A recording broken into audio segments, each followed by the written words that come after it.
زیادہ تر ہمارے نوجوان تعلیم حاصل کرنے کے بعد پتہ ہے کیا کرتے ہیں؟ نوکری، جاب، ملازمت۔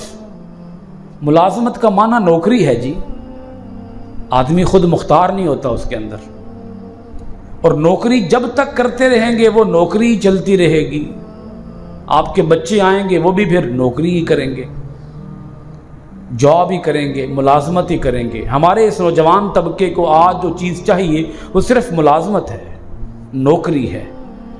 ہم بچوں کو تعلیم دلواتے ہیں نوکر بنوانے کے لیے، تاکہ ہمارے بچے کل کو کیا بن جائیں؟ نوکر بن جائیں۔ اگر ایک آدمی اپنا کاروبار کرے، اس کی اپنی زمین ہو، اپنی کھیتی ہو، زراعت کرے، اس کا اپنا بزنس ہو، بزنس کرے، تو اولاد اس بزنس کو جب سنبھالے گی تو اولاد کو ایک مضبوط قسم کا بزنس آلریڈی موجود ہوگا اولاد کے لیے اپنے ماں باپ کی طرف سے وراثت کے طور پر۔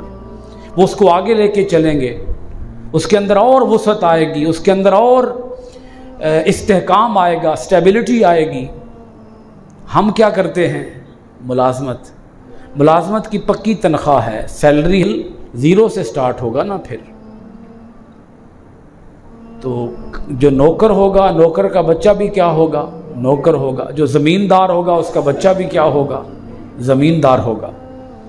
آنے والے وقتوں کے لیے ہمیں سوچنا چاہیے کہ ہمارے لیے زیادہ نفع بخش ملازمت ہے یا زیادہ نفع بخش اپنا ذاتی کاروبار ہے، اپنی زراعت ہے، اپنی زمین ہے، اپنی کھیتی باڑی۔ اللہ پاک نے یہاں یہی بات سمجھائی ہے، ہم نے اس آدمی کو 2 باغ عطا فرمائے، ہم نے کھجوروں کی باڑ لگا دی، ہم نے 2 باغوں کے درمیان ایک اور کھیتی اگا دی۔